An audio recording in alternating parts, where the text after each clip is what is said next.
Please please please माननीय श्री चंद्रशेखर जी। सोना कहाँ पे किया? सोना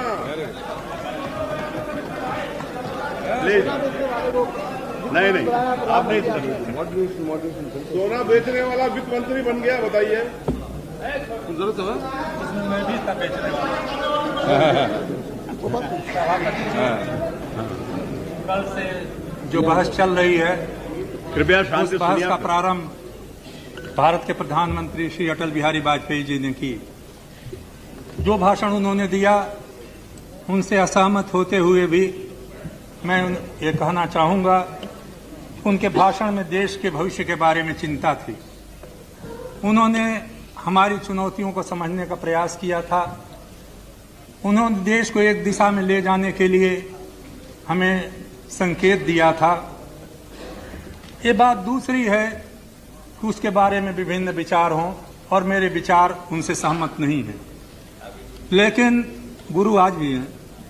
लेकिन उसके बाद जो बहस हो रही है, मुझे ऐसा लगता है कि उनके निवेदन का कोई असर इस सदन पर नहीं पड़ा। दोनों तरफ से सर मत हिलाइए, आप भी उसी में हैं। केवल एक दूसरे की आलोचना, एक दूसरे पर कटाक्ष, पुराने गीत दोहराने की बातें, पुरानी कुरीतियों का, पुराने कुकृत्यों का बखान इस सदन में हुआ है। भविष्य की चिंता कम दिखाई पड़ती है। मैं नहीं जानता कोई भी राष्ट्र जो केवल अतीत पर रोता रहेगा वो नया भविष्य कैसे बना सकेगा। मैं इस सदन के सामने बड़े विनम्र शब्दों में अध्यक्ष सभापति महोदय कहना चाहता हूं, आज सारा देश और सारी दुनिया इस सदन की ओर देख रही है और ये समझती है कि भारत इस कठिन समय में, एक संकट की घड़ी में कुछ निर्णायक कदम उठाएगा। मैं मानता हूं कि सदन में हमको किसी पार्टी के लिए बहुत स्पष्ट बहुमत नहीं मिला। ये बात कोई दुनिया में निराली नहीं है। दुनिया के अनेक देशों में परिस्थिति पैदा हुई है, लेकिन उन लोगों ने देश को बचाने के लिए, देश को आगे बढ़ाने के लिए, समस्याओं के समाधान के लिए अपने विरोधों को भुला करके, मिल करके सहयोग के रास्ते पर काम करने का प्रयास किया और उसमें उन्हें सफलता भी मिली। प्रधानमंत्री जी ने अपने भाषण का प्रारंभ यहीं से किया, लेकिन सभापति जी, बड़े विनम्र शब्दों से मैं कहना चाहूंगा कि प्रधानमंत्री जी, अगर आपने अपनी सरकार का प्रारंभ उसी तरीके से किया होता तो शायद इतनी कटुता इस सदन में आज नहीं होती। जो कुछ हुआ पिछले 20 दिनों में, उससे देश के मानस में और कम से कम इस सदन के सदस्यों के मानस में कटुता ही बढ़ी, आपस में टकराव की भावना ही बढ़ी। क्या अब भी हम सोचेंगे कि इससे हमें कोई लाभ नहीं होने वाला है? ये बात सही है। जज्बातों को उभार करके वोट पाए जा सकते हैं, सरकार बनाई जा सकती है, लेकिन देश की समस्याओं का समाधान नहीं किया जा सकता। जज्बातों का उभारने का जो पुराना काम हुआ, उसकी चर्चा मैं नहीं करूंगा। वो घाव अब भी हरे हैं। उन हरे घावों पर नमक डालने से देश में कोई अच्छी बात नहीं बनेगी। मैं तो हमारे वाणिज्य मंत्री जो हमारे मित्र हैं, उनकी सलाह पर ही चलना चाहूंगा। उन्होंने कहा कि अभी सरकार के सामने कोई कदम उठाने का मौका नहीं मिला। सरकार अभी 7, 8, 10 दिन पहले बनी है। उस पर अगर चर्चा होती तो हम समझते कोई सार्थक चर्चा हो रही है। सभापति जी, आपकी आज्ञा से मैं प्रधानमंत्री जी का ध्यान उन बातों की ओर से खींचना चाहूंगा जो सरकार बनने के बाद हुई है। मैं उसमें अध्यक्ष के चुनाव की चर्चा नहीं करूंगा। कैसे सरकार बनी, कौन लोग सरकार में आए, किस तरह से एकता हुई, उस एकता के लिए कोई प्रसन्न एजेंडा है या नहीं, इससे मेरा कोई मतलब नहीं। मुझे इससे भी कोई मतलब नहीं कि भारतीय जनता पार्टी आगे क्या करेगी। भारतीय जनता पार्टी के बारे में मेरे विचार मैंने एक बार नहीं अनेक बार कहे हैं। हमारे इन मित्रों में से बहुतों को आशा रही होगी, हमें तो कोई आशा नहीं थी कि भारतीय जनता पार्टी अचानक ही बदल जाएगी। चाहे जो कुछ भी आप कहें, आप बदलने के लिए स्वतंत्र नहीं हैं, क्योंकि भारतीय जनता पार्टी संघ परिवार का एक सदस्य है और भारतीय जनता पार्टी ये जानती है कि राष्ट्रीय स्वयंसेवक संघ से हमारा जितना भी विरोध हो, वो संगठित, निष्ठावान, संकल्प वाले नवयुवकों का एक संगठन है। मैं जब ये बात आज नहीं कह रहा हूं, आज से बरसों पहले हमारे बहुत मित्रों ने इसके लिए आलोचना की। जब उन्होंने कहा स्वदेशी का आंदोलन चलाएंगे तो हमने कहा मैं उनका साथ दूंगा।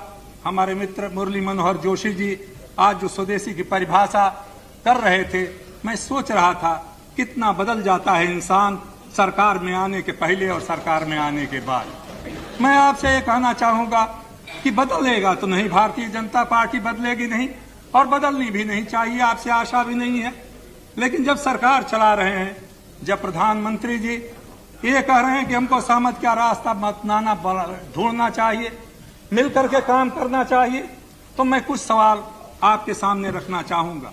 समझौते क्या हुए, किसके कितने मंत्री होंगे, ये बातें अलग की हैं। मंत्री आते हैं चले जाते हैं, प्रधानमंत्री आएंगे चले जाएंगे, ये देश रहेगा। लेकिन कुछ बुनियादी सवालों पर मैं प्रधानमंत्री जी से जरूर चाहूंगा कि इस देश के बारे में आप हमें बताएं कि किस रास्ते पर इस देश को ले जाना चाहते हैं। क्या समझ का रास्ता उस तरीके से बनेगा जो तरीका आपने अपनाया है आज तक पिछले 20 दिनों में? क्या आप समझते हैं कि विरोधी पार्टियां आपके बहुमत पा जाने से आपके पीछे लग जाएंगी? क्या आप समझते हैं कि विरोधी पार्टियां आपका विरोध करना छोड़ देंगी? मैंने पिछली बार एक बात कही थी, उससे आपके लोग बहुत नाराज हुए थे। तब मैंने कहा था आपको बहुमत नहीं मिलेगा, आप त्याग पत्र दे दीजिए। आज वो बात मैं नहीं कहता क्योंकि मैं नहीं जानता आपको बहुमत मिलेगा या नहीं। लेकिन प्रधानमंत्री जी, आप विदेश मंत्री रहे हैं, आपके निकट संपर्क में रह करके मुझे काम करने को मौका मिला है। मैं ऐसे आपसे जानना चाहता हूं, भारत के प्रधानमंत्री जो संयोग से विदेश मंत्री हैं, क्या आप चीन के बारे में अपनी नीतियां बदलने वाले हैं? क्या तिब्बत के ऊपर भारत का दृष्टिकोण बदला है? और यदि नहीं बदला है तो आपकी कैबिनेट का, मंत्रिमंडल का एक सदस्य अगर इन सवालों पर जवाब एक बयान देता है तो आपकी उस पर क्या प्रतिक्रिया है? क्या देश को चलाने का रास्ता है? क्या देश इस रास्ते पर चलेगा? क्या कोई संसदीय जनतंत्र चलाने में कैबिनेट की, मंत्रिमंडल की संयुक्त जिम्मेदारी होती है या नहीं है? सभापति जी, मैं चाहूंगा, क्योंकि मैं बुनियादी सवालों को दो चार का कुछ मिनटों में कह करके समाप्त करना चाहूंगा। मैं जानता हूं एक सिद्धांत है, सेना का उपयोग नहीं होना चाहिए आंतरिक मामलों में, हम सब जानते हैं। लेकिन क्या मंत्रिमंडल के सदस्य को स्वतंत्रता है कि किसी की हालत में वो कहे कि किसी भी स्थिति में सेना आंतरिक मामलों में हस्तक्षेप नहीं करेगी? अगर सेना में ही विद्रोह हो जाए, और मैं कल्पना नहीं कर रहा हूं, 1984 में जब हुआ था एक समय, आपके मंत्रिमंडल के एक सदस्य ने बयान दिया है, अखबारों में मैंने पढ़ा है, मैं नहीं जानता। तो उस समय कौन जाएगा? कोई वॉलंटियर कोर जाएगा वहां पर? अगर पुलिस की कोई टुकड़ी विद्रोह कर दे, दिल्ली में हुआ, उत्तर प्रदेश में हुआ, बिहार में हुआ, ऐसे सवालों पर मंत्रिमंडल के सदस्य अगर बयान देते हैं तो क्या हमारे लिए ये मन में शंका नहीं पैदा करती? क्या हमारे मन में नहीं लगता कि ये सरकार किसी भी हालत में देश को चलाने के लिए न गंभीर कदम उठा सकती है, न इसमें कोई मानसिकता है, सिवाय इसके कि ये सरकार किसी तरह से कुर्सियों पर बैठा रहना चाहती है? भविष्य के अगर भविष्य के बारे में चिंता होती तो इन बुनियादी सवालों पर जरूर आपका संकेत जाना चाहिए अपने मंत्रिमंडल के सदस्यों के बारे में। मैं नहीं जानता कोई दोषी है या नहीं भ्रष्टाचार का। मैं आप उन लोगों में से हूं जिसने बार बार इस सदन में और सदन के बाहर बात कही है कि जब तक कोई भ्रष्ट न्यायालय से साबित न हो जाए, उसको भ्रष्ट कह करके उसकी मर्यादा को मत गिराओ। एक व्यक्ति के लिए नहीं कहा, मुझे इस बात को कहने में आज भी गौरव है। आडवाणी जी पर जब लगा था आरोप, मैंने कहा अखबारों के जरिए कि मैं नहीं विश्वास करता कि आडवाणी जी इस तरह का कोई काम करेंगे। उसके लिए मेरी आलोचना हुई। लालू प्रसाद यादव के लिए मैंने कहा, मैंने माधवराव सिंधिया के लिए कहा, मैंने सुखराम के लिए कहा। उस समय मेरी बड़ी आलोचना हुई और अध्यक्ष सभापति जी, हमारे इन तरफ के बैठे हुए मित्रों ने हमारी बड़ी कटु आलोचना की, व्यंग के शब्द कहे। हम नहीं जानते कब किससे जनतंत्र में मदद लेनी पड़ जाए। किसी के चरित्र को गिरा देना आसान है, किसी के व्यक्तित्व को तोड़ देना आसान है। आडवाणी के व्यक्तित्व को तोड़ सकते हो, लालू को मिटा सकते हो, मुलायम सिंह को गिरा सकते हो, एक कल्पनाथ राय को हटा सकते हो जनता की नजर से, लेकिन हम में और आप में सामर्थ्य नहीं है कि हम एक दूसरा आडवाणी या दूसरा लालू प्रसाद यादव या मुलायम सिंह या कल्पनाथ बना दें। इस बात को हमेशा हमें याद रखना चाहिए। आज किस तरह से हम मुंह छिपा रहे हैं एक दूसरे से, उन नामों को लेकर के बार बार चर्चा होती है, तो मुझे लगता है क्या वही अतीत के कटु स्मृतियां जगाते हुए हम भारत के नए भविष्य को बनाना चाहते हैं? इस बात पर फिर से गौर कीजिए। भ्रष्टाचार मिटना चाहिए क्योंकि आपकी एक एजेंडा का एक अंग है, लेकिन भ्रष्टाचार केवल पैसे का लेन देन नहीं है। भ्रष्टाचार के साथ एक शब्द है हिंदी में जिसको सत्यनिष्ठा कहा जाता है, जिसको मैं अंग्रेजी में इंटीग्रिटी कहा जाता है। अगर सत्यनिष्ठा नहीं है, सरकार नहीं चलाई जा सकती। और सत्यनिष्ठा का पहला प्रमाण है कि जो जिस पद पर है उस पद की जिम्मेदारी को निभाने के लिए, उत्तरदायित्व को निभाने के लिए आत्मनियंत्रण रखे और कम से कम अपनी वाणी के ऊपर संयम रखे। ये नहीं हुआ अध्यक्ष महोदय, सभापति महोदय, मैं निवेदन करूंगा। दूसरा, आपने स्वदेशी का जिक्र किया। मुरली मनोहर जी होते तो बहुत अच्छा हो। हमारे वित्त मंत्री जी हैं, हमारे मित्र हैं। इन्होंने कहा बुद्धिमान व्यक्ति हैं, बहुत सोच समझ के शब्दों का इस्तेमाल किया। लिबरलाइजेशन चलता रहेगा, उदारीकरण चलेगा, लेकिन स्वदेशी भी चलेगा। अभी मुरली मनोहर जब बोल रहे थे हिंदुस्तान हिंदुस्तानियों के हाथ मिले बनेगा, ये हमारे एजेंडा में लिखा है। क्या स्वदेशी का प्रमाण नहीं है? क्या दुनिया में यही स्वदेशी की अवधारणा है? क्या यही गांधी जी की अवधारणा है? पता नहीं किसने कहा था, मैंने सुना कहीं कि शरद पवार को गांधी जी की स्वदेशी का ही याद नहीं। जिन सज्जन ने कहा था उनको मैं याद दिलाना चाहता हूं, गांधी जी ने 1930 में विदेशी कपड़ों की होली जलाई थी। गांधी जी ने विदेशी वस्तुओं के बहिष्कार की बात की थी। हमारे मित्र कह रहे थे अभी एक इस तरफ से स्टील अथॉरिटी ऑफ इंडिया बंद होने को है। मैं आपसे पूछना चाहता हूं, क्या बाहर से आने वाली स्टील पर आप रोक लगाने के लिए तैयार हैं? स्टील अथॉरिटी के अफसरों का कोई दोष नहीं, वहां कोई कमी नहीं आई है। जिस तरह बाहरी दुनिया से आयात हो रहा है स्टील का, जिस तरह से केवल स्टील नहीं, फर्टिलाइजर, दूसरी चीजें हमारी कंपनियां बंद हो रही हैं। आप बेरोजगार मिटाने का वादा इस एजेंडा में करते हो और चाहते हो कि देश इस पर विश्वास करे कि आप बेरोजगार मिटा दोगे। क्या ये देश चलाने का रास्ता है? क्या ये सब काम हुए हैं सरकार बनने के बाद? और मैं आपकी सरकार से जानना चाहता हूं, खासतौर से प्रधानमंत्री जी आपसे, क्या इस तरह से झूठे वादों के ऊपर लोगों को भ्रम में डालकर बहुत आशा दिलाई जा चुकी, बहुत लोगों के दिलों में विश्वास दिलाया गया, बहुत बार विश्वास टूटे, एक बार फिर उस विश्वास को अगर आप तोड़ेंगे तो शायद जनतंत्र टूट जाएगा। और इसीलिए हम आपके इस विश्वास तोड़ने की कला का विरोध करते हैं। आपसे मैं निवेदन करना चाहूंगा अध्यक्ष महोदय, अभी हमारे मित्र बड़े ईश्वरज्ञ हैं वाणिज्य मंत्री जी, उन्होंने कहा कि हमने केवल कहा है कॉन्स्टिट्यूशन रिव्यू होगा। हमने कितने बार अमेंड किया है? मैं समझता हूं हमसे ज्यादा उनको अंग्रेजी आती है। अमेंड करने में और रिव्यू करने में अंतर होता है। यहाँ पर बहुत से संविधान के ज्ञाता बैठे हुए हैं। जब आप कॉन्स्टिट्यूशन रिव्यू करने की बात करते हैं अपनी एजेंडा में, क्या इस पर चर्चा आपने न्यायविदों से की है? क्या दूसरी पार्टियों की सहमति ली है? क्या इस पर कोई चर्चा है? किस दिशा में आप संविधान को रिव्यू करने जा रहे हैं?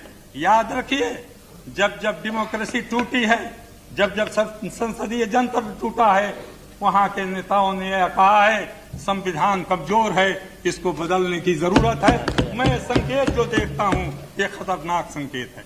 मैं नहीं जानता आपके इरादे क्या हैं, लेकिन भाषा का इस्तेमाल करते हुए दुनिया के इतिहास को नजर में रखिए।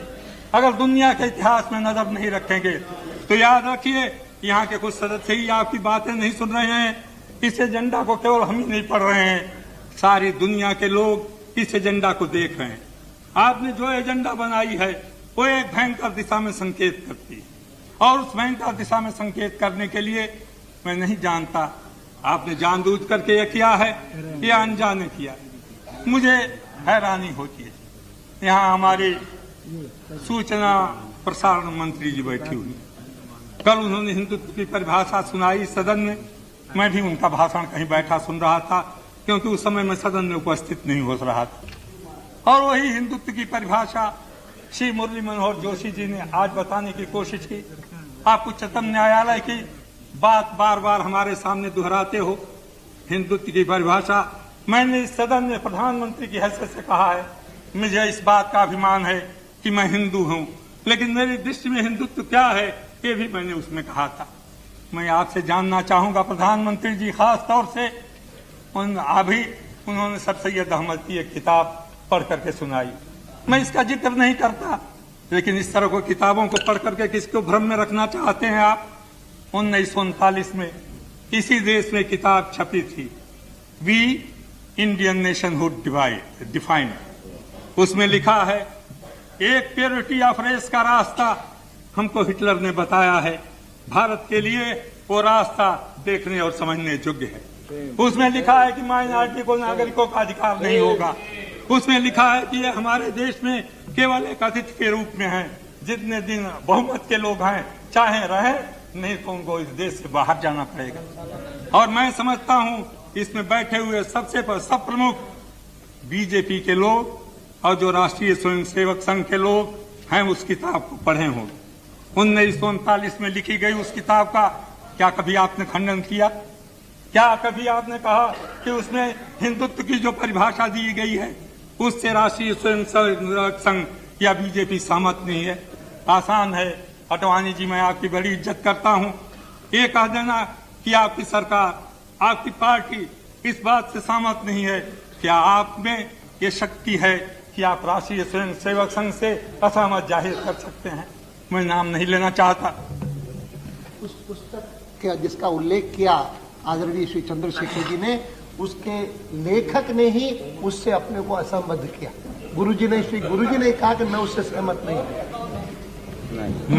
मैं चाहूंगा अगर ये बात है तो फिर आरएसएस को कोई कठिनाई नहीं होनी चाहिए कि कहे कि उस पुस्तक में जो विचार व्यक्त किए गए हैं उससे आरएसएस असहमत है और उससे बीजेपी का कोई संबंध नहीं है।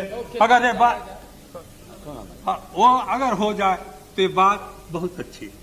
मैं आपसे पूछना चाहता हूं दूसरी बात, आप राष्ट्र को नई दिशा देने वाले हैं, नई राजनीतिक संस्कृति है। क्या वो राजनीतिक संस्कृति है वो मुझे मालूम नहीं, लेकिन उसमें लिखा गया है कि एक नई राजनीतिक संस्कृति बनेगी। क्या वो संस्कृति वही होगी जिसका प्रदर्शन 2 दिनों से इस सदन में हो रहा है? एक तरफ से नहीं, दोनों तरफ से। और इस संस्कृति को बदलने का यही रास्ता है राजनीतिक संस्कृति का।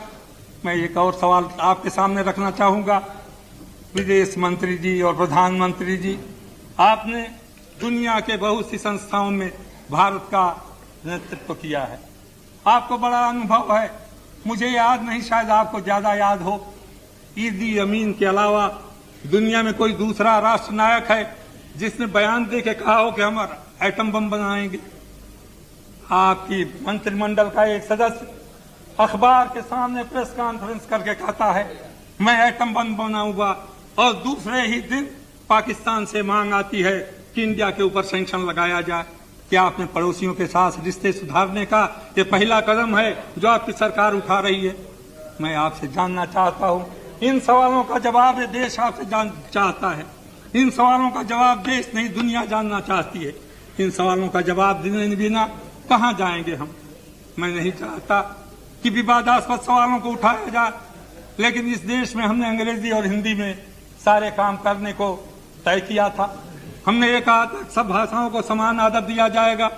आपने लिखा है कमीशन बनेगा, 19 भाषाओं को वही दर्जा दिया जाएगा जो अंग्रेजी और हिंदी को दिया जाएगा। इसी सदन में नीतीश जी बैठे हुए हैं, सैकड़ों बार तो इनके मुंह से मैंने सुना है हिंदी का अनुवाद कहाँ है। अब 19 भाषाओं का अनुवाद नीतीश जी आपको करना पड़ेगा अगर आपकी एजेंडा लागू हो गई। क्या एजेंडा लागू करते समय आपने सोचा इसका दूरगामी परिणाम क्या होगा? कुछ लोगों को प्रसन्न करने के लिए क्या भारत के भविष्य के साथ, सारे इस कार्य पद्धति के साथ एक खिलवाड़ किया जा सकता है? क्या इस तरह की बातें हमारी गैर जिम्मेदाराना हरकत की परिचायक नहीं है? इन सवालों पर हमें और आपको गौर करना पड़ेगा। मैं कहता हूं जज्बातों के साथ बहुत खेल चुके हम सब लोग। जात का सवाल हो, धर्म का सवाल हो, भाषा का सवाल हो, क्षेत्रीय सवालों के ऊपर हम एक दूसरे को भड़का करके साथ लेकर के बहुत कुछ कर सके। 4 राज्य आप बना रहे हैं, मैं समझता हूं आप अवगत हैं। यहाँ नेता विरोधी दल बैठे हुए हैं, केवल उनके राज्य में 4 और राज्य बनाने, 3 और राज्य बनाने की मांग चल रही है। क्या होगा विदर्भ का, क्या होगा मराठवाड़ा का, क्या होगा सौराष्ट्र में, क्या होगा दूसरी जगहों का, तेलंगाना का? एक जगह नहीं, कोई राज्य ऐसा नहीं है। 16 या 18 उस दिन बोडो के हमारे साथी सवाल उठा रहे थे। क्या आप ये काम कर सकते हो? प्रधानमंत्री जी, वो दिन आपको याद है जब पहली बार जनता पार्टी की सरकार बनी थी और उसमें जयप्रकाश नारायण के नेतृत्व में ये कहा गया था कि हम छोटे राज्य बनाएंगे। पहली पार्लियामेंट्री बोर्ड की मीटिंग में हमारे वरिष्ठ नेताओं ने ये कहा था छोटे राज्य बनाने का काम हाथ में ले लें। मैंने हाथ जोड़ करके निवेदन किया था, एक मेरी प्रार्थना सुन लीजिए। गांधी जी का नेतृत्व था, राष्ट्रीय आंदोलन की सहमत थी, राजेंद्र बाबू राष्ट्रपति थे, पंडित जवाहरलाल नेहरू प्रधानमंत्री थे, सरदार पटेल गृह मंत्री थे। उस समय जब भाषावार जो सिद्धांतों के आधार पर भाषावार राज्य बनाने की बात थी, हमने उसको स्वीकार किया था। कितना खून बहा था इस देश में, और उस समय का देश हिंदुस्तान ऐसा नहीं था जो आज है।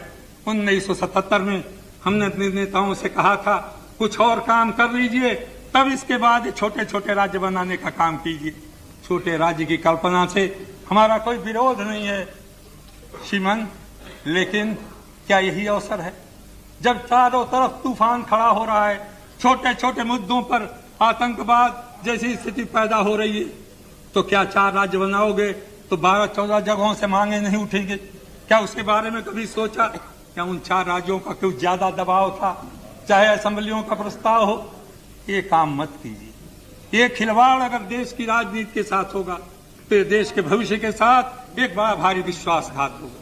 मैं इसलिए आपसे निवेदन कर रहा हूं इन सवालों पर।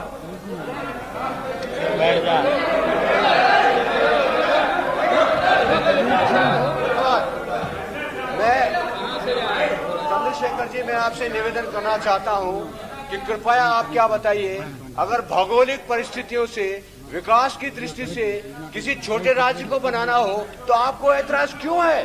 विकास से, भौगोलिक परिस्थिति से आप विकास रोकना चाहते हैं क्या? आपने उन्होंने लीड किया है, अरे सुन लिया ना आप सबके लिए समान न्याय करिए। सभापति जी, खंडूरी साहब ने जो सवाल उठाया है, क्यों छोड़ दिया? अरे भाई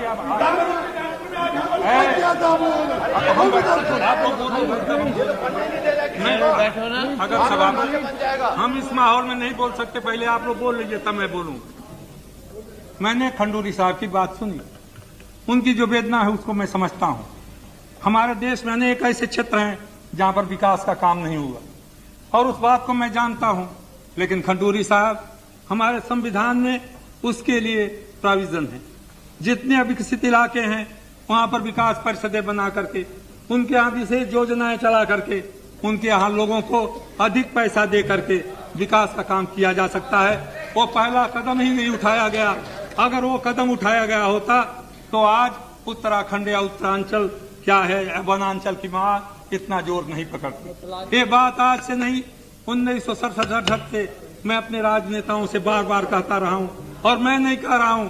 1950 में प्लानिंग कमीशन का उद्घाटन करते हुए पंडित जवाहरलाल नेहरू ने कहा था ये आंचलिक विषमता हमारे लिए अभिशाप बन जाएगी। अगर हम आंचलिक विषमता को नहीं मिटा सके, अगर पिछड़े इलाकों के लिए विशेष योजनाएं नहीं बना सके तो देश टूट जाएगा। हमें दुख है कि पंडित जवाहरलाल नेहरू की इस राय के बाद भी, 50 वर्षों के जनतंत्र के प्रयोग के बाद भी हम उस काम को नहीं कर सके। मैं नहीं कहता कि आपका राज बने या न बने, बनना चाहिए छोटे राज, लेकिन आज जब चारों तरफ खून खराबी, आपसी विग्रह, घृणा, नफरत का समाज है, हमारे सोम दादा बैठे हुए हैं, क्या होगा? आपके यहाँ भी वनांचल बनेगा, आपके यहाँ भी गोरखालैंड बनेगा, कोई राज्य बचा नहीं रहेगा। क्या प्रधानमंत्री जी और खास तौर से गृह मंत्री जी आप उस स्थिति को पैदा करना चाहते हैं? अगर नहीं, अरे भाई ठीक है तो उनसे मांग लीजिए ना। इसलिए सभापति जी, मैं ये कहता हूँ, ये बुनियादी सवाल हैं।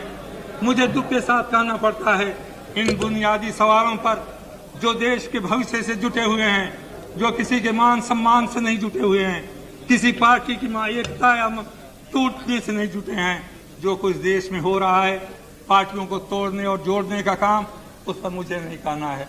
उसमें बहुत से पारंगत लोग यहाँ बैठे हुए हैं, वो अपने विचार व्यक्त करेंगे।